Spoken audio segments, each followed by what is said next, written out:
couple pieces. I want to talk about my experiences with ESPN.com. I get this email all the time. How did they find you? Where'd you come from? What's your story? So I just thought I'd just put it in podcast form for 15 minutes. Just once and for all. So you can just hear it from me. I graduated from college in 1992. And then I went to school for journalism. Graduated in 93 from BU. And then I wanted to get a sports column. And I just assumed I'd had a column in college for 4 years at Holy Cross. Pretty much the entire time. I got it when I was a freshman in college. It was called The Ramblings. Somewhere along the line, I thought maybe it's something I wanted to do for a living. Went to journalism school and just assumed I'd come out and I would get a column. So I got a job working as like an intern / high school reporter for the Boston Herald coming out of grad school. Answering phones, doing Chinese food orders, answering calls from volleyball coaches like, hey, Saugus beat Swampscott 2-0. And, just get like, who had the most hits and stuff like that. So gradually I started covering a little bit more. And the next year kind of became, I think, their lead high school guy. I was doing football and I was doing basketball and baseball and doing some features on things. I wrote a couple op-ed pieces. Right my third year at the Herald, I started writing a lot of stuff for the Boston Phoenix, which was a weekly at the time. And I was also looking at the landscape for how the Herald worked. And I just could not figure out how I was going to get a column, because at that point, the newspapers were run by unions. And I just didn't see anybody leaving. And I was just looking at the landscape and just thinking, how am I going to get to where I want to go? I'm going to go crazy. And at that time, I had taken a job with benefits where I was working like on the copy desk, like copy editing stuff and all kinds of handling different agate on the scoreboard page and all this different stuff. And I was working a lot of nights and not writing as much as I wanted. And I really put my eggs in the Phoenix basket, and they changed editors. All of a sudden, they didn't want sports. And everything just kind of came together like in late March, April, 96, where I was just like, I'm going to be here 3 years from now doing the same thing. I don't know how to get to where I want to go. There's really no internet at that point. And the internet was, underground, and people had email. I don't even think I got an AOL account until like the summer of 96. So I made the decision to leave, and I was going to try to freelance. And it was going to go great. I was going to freelance for Boston Magazine, Boston Phoenix, all these places. 3 months pass. I don't get a single freelance job other than I think I got one feature for the Worcester Phoenix. So at this point, I'm 26 years old, and my writing career has just gone down in flames. I have no idea what I'm going to do.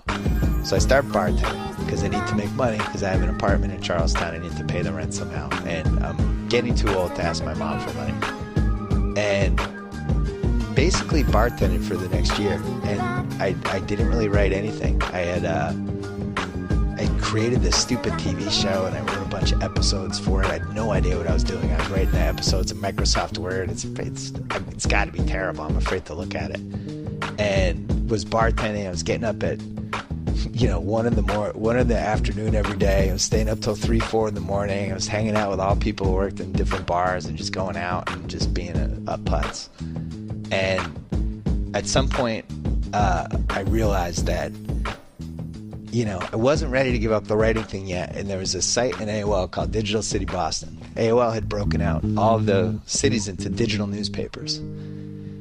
And I decided, they had this guy, he was called the movie guy. He was called Boston's movie guy. His name was John Black, I think. I think his name was John Black. And he just wrote movie reviews, and he had this little page, and it was like Boston's movie guy, and he was, basically branded as their movie guy. So I thought, wow, I could be Boston's sports guy. This is great. I grew up here. I love all the teams. I live in Boston now. I'll create a sports column for them. So I started badgering the editor of the site. And couple months passed, and he's interested. I met him, and it might happen. And now they're going to build the site. And now we're talking it's spring of 1997. At that point, Digital City Boston is only available AOL only, and that's it. So we make a deal.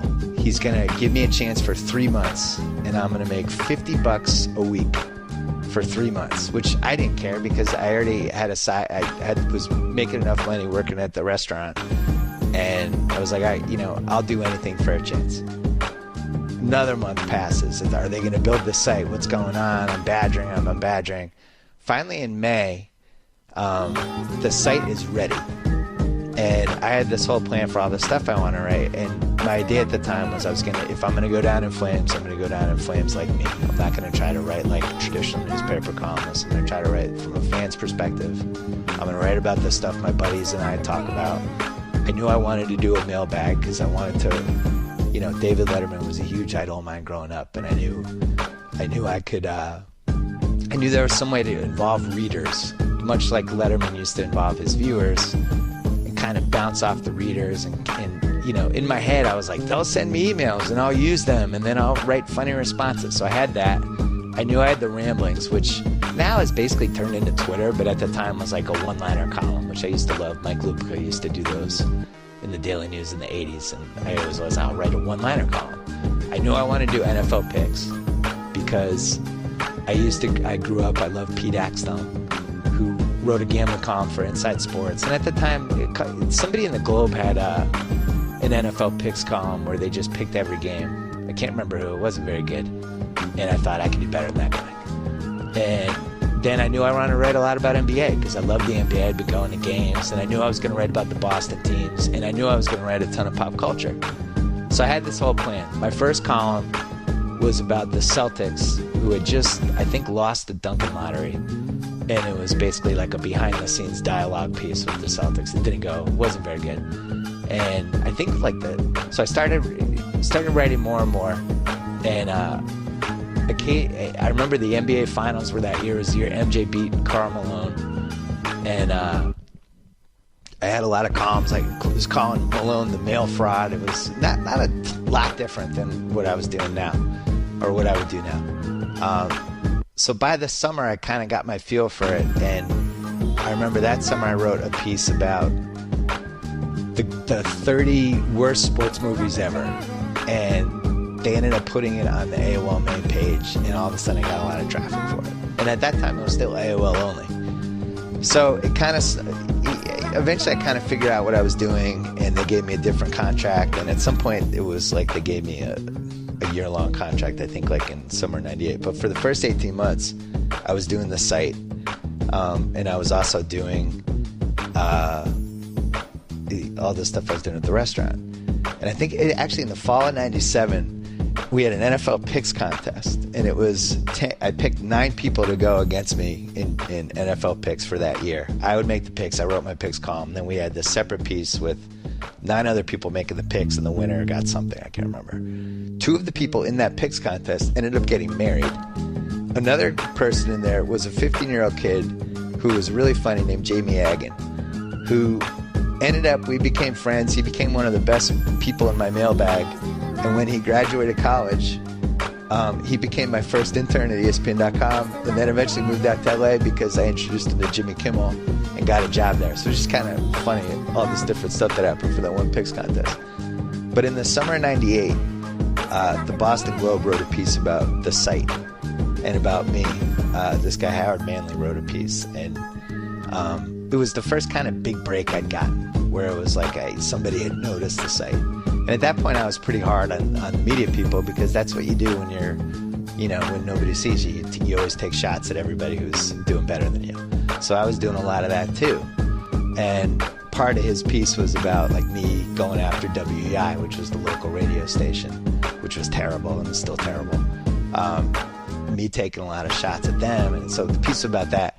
And the site was building enough momentum that I realized that I could probably leave all the other stuff I was doing and just throw myself into the site. And that's what I did for the next basically 2.5 years. And right around 99, I started to really figure out what my voice was. And I started to figure out, I remember there was 2 different columns I wrote. I think it was in March of 99. One was I wrote the first column I ever wrote about going to Vegas with my buddies. And it was about the whole weekend being in Vegas with them. And this epic gambling run we had at Treasure Island on a Saturday night with me and my buddy Bish, where we just, and at that time I had no money, so I'm like, we're at a $10 table and we're betting $25, and it was like the craziest bets we could make, because it was like they were real stakes. Like if you lost 8 hands, you were done for the weekend. And we just had this crazy run, and we're getting drunk and we're winning all our bets, and at some point I go to the bathroom and the Undertaker's in there, the wrestler, and we're just peeing next to each other in silence, and I'm like wobbling, I'm drunk, and he finishes and he's walking away, and I just mutter to myself something like, wow, I'm up $800 and I'm taking a piss next to the Undertaker. It doesn't get any better than this. And we're the only ones in the bathroom. There's like a 4-second pause, and all of a sudden he goes, sounds like it, and walks out. So I wrote this whole story, and that was like one of like the key stories in that. But just in general, it kind of captured what it was like to go to Vegas when you have no money in your late 20s. And it was one of the first times I was like, I feel like this could be something like bigger. I feel like this could appeal to more people than just Boston. And then the other piece I wrote at the time was something about, basically about posses, entourages, because the NBA was big. Everyone had an entourage in the NBA back then. I wrote kind of like, what's the key to being in an entourage? And it was more of a mainstream piece than a Boston piece. And so gradually over those next 2 years, I figured out how to blend the mainstream stuff with the Boston stuff and the pop culture stuff and all that stuff. And I was working my butt off. I was waking up every morning at like 7 in the morning. I was doing this thing called the Daily Links, which I'd go through all these different websites the whole day, and I would pick the pieces I liked, and I would put them in, I would release them around lunchtime so people could read like the 15, 16 pieces that I really liked from that morning. And the thing was, at that time it was like a 28K modem, so the sites would load really slow, right? It wasn't like it is now. You just click on a site, it comes up. Like you would click on ESPN.com, and it would take 30, 45 seconds to load. So I would watch TV shows as I did this. And I think for like 2 straight years, I was watching either 90210 or ER, because they were just rerunning 90210 and ER constantly. I always wanted to have something that wouldn't distract me too much, but would also keep my attention as I was sitting there watching my stupid computer load.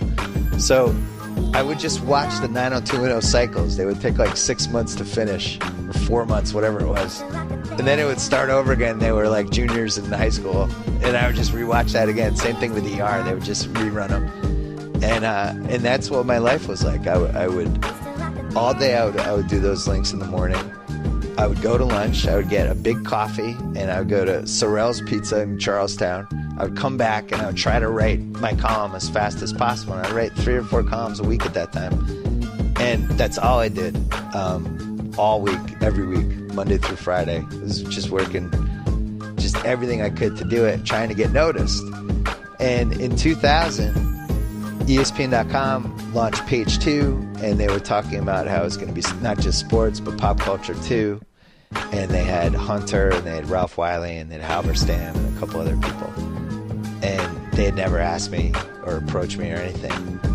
And, you know, a bunch of my readers, at that time I had probably, I would say maybe 10,000 loyal readers per day. And also I left out one part. When we were AOL only, there was no way to get to the site from the internet. So like my buddies at work couldn't read my pieces unless I forwarded them to them. So I would forward my AOL pieces to my buddies, and then they started forwarding them to buddies. And over the course of like a year and a half, all of a sudden there was this email chain where people kept asking me to be on, you know, the distribution list. So I had this whatever distribution list of friends and friends of friends, and I would send them out, and I would send out the column. And then I remember a couple times the column would get forwarded back to me like, hey, you should read this piece on some stupid movie or whatever. And I'd be like, that's my piece. Like, You guys are mailing this back to me. How did this happen? So anyway, when AOL, the Digital City Boston, finally went on the internet, then it enabled a lot of people to see my stuff. So by summer 2000 or whenever Page 2 was launched, maybe it was like fall or December, I can't remember. They hadn't asked me to be on, and Fox Sports had come after me at one point, but then all of a sudden they cooled off, and I did 3 years, and I really felt like I was good at this, and I felt like I had real fans. And I couldn't figure out why there was like some piece missing that I was like, am I crazy? Like, I feel like I could do this for a living. I could have fans. I don't understand. There's something missing. Like, why hasn't this working out for me? Is this a conspiracy? And like maybe late summer 2000, I remember going to dinner with my girlfriend at the time, was now my wife, and my mom and my stepdad, who is in commercial real estate, and seriously thinking about, it might be time to give this up. I just turned 30. I'm about to turn 31. Nothing seems to be happening. I'm freelancing for all these different places, but I'm making, $32,000 a year, $35,000 a year. I have friends that are making 3-4 times as much money as me. I don't know what to do. And is it maybe time to just say this didn't work out? And everybody convinced me, no, you got to give it one more year. So in February 2001, they had the ESPYs, and I did a running diary of the ESPYs. Running diary was another thing that I used to do all the time. And it was a guy named Norman Chad used to write for The National, and he would do running diaries sometime of just watching a game. And I really liked that format, and I kind of took that format, which is really smart, timestamps, and tried to blow it out, make it a much bigger, longer piece. And I didn't care about the length of my columns because I grew up reading Peter Gammons and people like that. It took 15 minutes to finish a Peter Gammons column. So it's like, I used to look forward to that. 15 minutes, that's great. This is going to be a great 15 minutes for me. So I never cared about the length of the column because I figured if it was good enough, somebody would be excited that they had something to do for the next 15 minutes. So I did an ESPYs diary in 2001. It was, I think, the second time I'd done it. I'd done one in 99. That wasn't as good. And this one, in 2001, I really kind of knew what I was doing at this point. And it was good, and it started to get forwarded around the ESPN headquarters. And I think a guy named Vince Doria, who just retired, who was a legend, who ran the Boston Globe and ran ESPN, he ended up seeing the thing, and it started getting forwarded around the offices. And I was not kind to ESPN in this piece, but I was also justified because the show is terrible. So eventually John Walsh saw it, and he just became kind of obsessed with who is this guy? This is interesting. How can we whatever? And so he started reading me, and then he told the Page 2 guys he was like, you got to try this guy out. Now, John Walsh is a legend, and ended up becoming one of the most important people in my life, but I didn't know that at the time. He'd launched Inside Sports, which was my favorite magazine growing up. He became the guy who kind of revitalized, rejuvenated, and recreated SportsCenter. He'd launched ESPN magazine, and now he's basically launched Page 2 and had gotten heavily involved with ESPN.com. So, end of March, I just done Bob Lobel's show in Boston. Which was the best 11:30 sports Sunday sports show, and I wasn't very good. But it was a big moment because it was like there was a little bit of a credibility that went with that at least I was good enough to be on Bob Lobel's show, or at least I was well known enough locally to be in Bob Lobel's show. And so then I got this email out of the blue from Kevin Jackson, who was one of the Page 2 editors at the time, asking me if I wanted to write a piece about Nomar, who had just blown out his wrist, is done for the season. So I ended up writing the Nomar redemption, which was kind of like about how Red Sox fans love Nomar and Pedro, and we've been losing for decades and decades, but we're holding on to this hope, and I tied it into the Shawshank, which is funny because it's probably one of about 70 columns where I somehow work Shawshank into it. But it's a good column, and it was a lot different than anything that was on ESPN.com at the time. And when it went up, they led the page with it. I think they might have even let ESPN.com with it, and it did really well. So they asked me to do another one, and I think the second one I did for them, it was NBA awards, the second one was Roger Clemens is the Antichrist. Is Roger Clemens the Antichrist? I think that was the second one. That was the second or third one. I did one with an NBA column with awards, movie awards. So by the third one, they had decided they wanted to potentially hire me or start using me more. But I was also getting approached by the Boston Herald, who wanted me to come back and basically take my website and move it to the Boston Herald and write for them.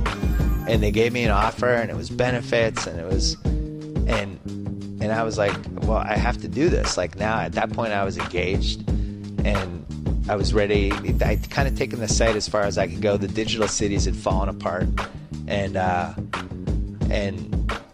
it just seemed like something needed to happen. And I announced I was shutting down my site in June, and I was thinking about going to the Herald. So I told my page 2 editors that, and next thing I know, I'm going to Bristol and I meet John Walsh, and my buddy Gus, who worked at ESPN at the time, who had been trying to get them to look at my stuff for years, and nobody was really that interested. And Walsh was, however he saw it, was the first one who kind of really pushed them. So I met with him, and I was told Walsh is somebody, he waits you out, he'll stare you down, he'll use silence as his weapon, and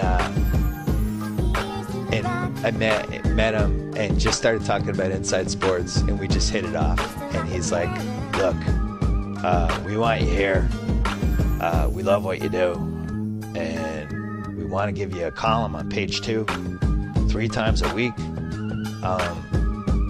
Offered me this contract, which in retrospect was probably the worst contract in the history of media. It wasn't the money figure as much as they had the option after the first year and after the second year. They basically owned me for 3 years, but I had no ability to get out. But I was so happy to get any offer, I just grabbed it. And the only thing I asked for was the chance to take off 5 weeks before I started. So I wrapped up my site in mid-June. I took 5 weeks off and just basically planned out how I thought a column would work, because at the time, nobody had any success whatsoever as a national columnist. Everything was local, just everything. And, all right, so what are the reasons for that? Well, if you're a local columnist, you can use all these references and this historical database of all the local teams. Like, you're in Boston, you get all these jokes and references you get to pull from Red Sox history, Celtics, Patriots. You get to be really hyper-specific. When you're national, you have to try to appeal to as many people as possible. It's a different task. So I spent those 5 weeks. I took 2 weeks off. My buddy Bish got married, went to California with my girlfriend, fiance. And then I spent the next 3 weeks really hashing out what I wanted to do. During that time, I wrote a piece about Lenny Bias that I was really proud of for ESPN.com. And then I disappeared. And I spent probably 3 solid weeks sketching out how a column would work to try to appeal to national people. And one of the things I thought was pop culture could replace the local sports part. That I could use the pop culture side, much the way I use Boston sports to appeal to local people. Everyone follows the same movies, TV shows, all that stuff. I'll do that. I knew I could do mailbags. I knew I had the ramblings. I knew I had NBA. I had to have a constant NBA presence. I knew I wanted to do NFL picks. So I just kind of hashed out how it would go and how a typical week would go. I knew I wanted to blow out sports movies, cover every sports movie release like it was a huge thing. And I kind of figured it out. I knew the mailbag was going to be a huge part of everything. And by the time I launched in July, I had a real plan. And so I started writing. And fantasy was the other thing, because ESPN had no fantasy at the time. So one of the things I wrote in August, like a year after I had started, or a month after I had started, was a fantasy football, Idiot's Guide to your fantasy football draft, or something like that. And then I also did like a rankings thing too, and it was like nobody wrote about fantasy anything at the time. It was like just for nerds, Dungeons and Dragons people. And so a lot of it was a good spot because people were all writing about sports a certain way, and the internet was drifting another direction. But also, the stuff did stand out at the time, which was good for me. and it was going. But the big thing was, especially that summer, like they were editing jokes out, they're cutting stuff, and I was really starting to feel like I had just sold out, and that it was the dumbest move I ever made. I remember I did an Idiot's Guide to the Gold Club trial, which is this great trial that happened at the time at a strip joint, and probably one of the 8 or 9 funniest things I've ever written. And they took out like 12, 13 jokes, and I just remember being just devastated. I was like, oh my God, this is the biggest mistake I've ever made in my life. Why am I with this? But eventually, as the end of the summer and September, October went along, and I didn't really understand this was happening because I'm trapped in Boston, but the column started to take off, and that's gave me more leeway and more control over the proceedings. And I was able to write the column I wanted to write. And after about a year, I knew the column was doing well, but I didn't know how well. I could tell they were promoting me every time I wrote. In general, ESPN.com wasn't even close to what it is now. I mean, you're talking like 30 times less traffic. But I could tell when I wrote, there was a couple of times where they led with me over Halberstam. I was like, wow, like Breaks into the Game is my favorite book ever. This is insane. And somewhere along the line, I completely melted down in April because, first of all, I had this contract that was the worst contract I ever had. Outperformed it. They were gearing the page 2 around all the stuff I was doing. I was not handling anything well. I fully admit that. And I just wanted more security. I was like, I've killed it for you guys. Can you give me a real contract? So I ended up meeting with Walsh and John Skipper, who now runs everything. And they gave me a magazine column, which was 680 words, which actually was retroactively probably a mistake because I can't even burp in 680 words. And a little more security, all this stuff. And they handled it great. And from that day forward, I was loyal to Skipper because he didn't have to help me out, and he did. And during that summer, the column was still going well. Jimmy Kimmel reached out to me, and he wanted me to write for him. And I should mention, going backwards, one other thing: New Orleans for Super Bowl week. I wrote a piece making fun of New Orleans, just how kind of lawless and crazy and insane it was to be there for the Super Bowl. And I loved it, and it was I'd just never been in a place like that. And it was like a little bit of a tongue-in-cheek piece. And within a day, everybody in New Orleans wanted to kill me. And that was the first time I realized how much power and breadth ESPN.com had, because I was getting death threats in my hotel room. And I'm like, oh my God, what's happening? Because my process hadn't changed. I still had the same column writing process that I had had before, where you turn on your computer, you write something, you hand it in. But now all of a sudden, I was leading the news, like ESPN.com columnist kills New Orleans. So that's kind of when I realized that there was real power and breadth in the whole ESPN.com experience. So fast forward to the summer, Jimmy Kimmel hires me to write for his TV show, and I ended up leaving ESPN.com and moving to LA while keeping I wrote every other week basically, and I could not do both. And I loved writing for Jimmy's show, and I made unbelievable friends there, and it was the best. But I was reaching a point where I couldn't follow sports well enough to write my column even on a limited basis. And there was this moment when I was at Mike Tyson.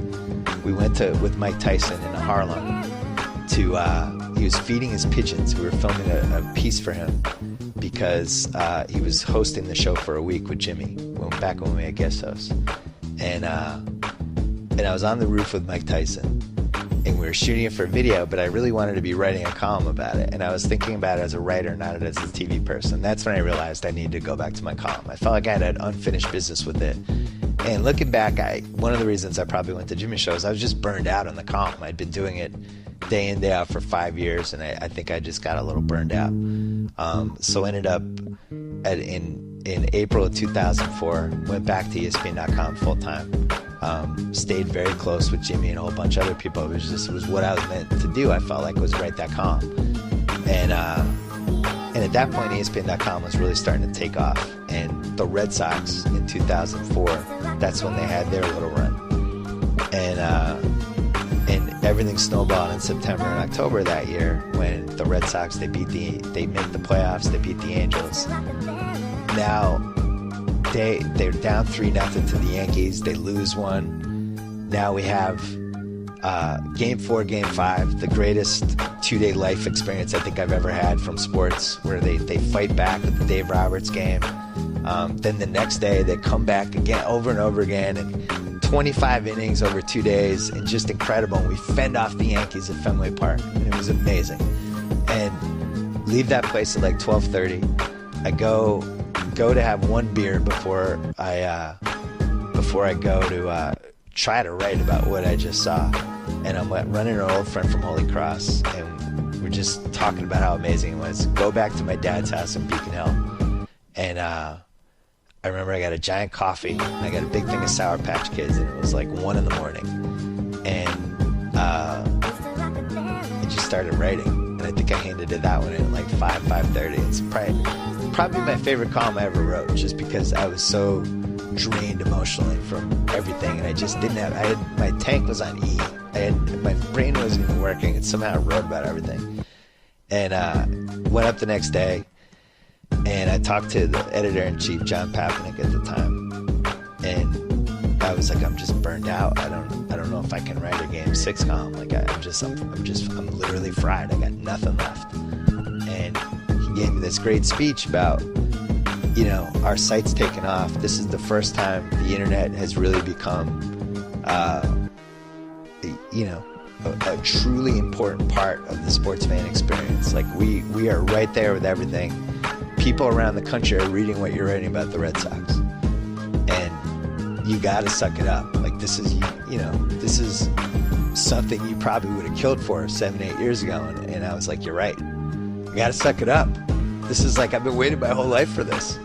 And so I wrote Game 6, Game 7, all through the next series. And the reason I'm telling that is because now ESPN.com is at the 20-year mark, and it's 78 million uniques per month or whatever the hell it is. It's easily the number one place. They doing video. The site has blossomed in a whole bunch of different ways. But it's really interesting that once upon a time, it was this kind of little, it just wasn't a big place. And it wasn't a place that even seemed like it could develop the personalities that could reach all kinds of people. I remember they hired Peter Gammons just to write his baseball column only. They stole him from the Globe in, I think, 2000. And I thought that was the biggest moment in the history of sports coverage on the internet, because that was the first time you actually had to go to ESPN.com to read Peter Gammons. You actually had to go to the internet to read Peter Gammons.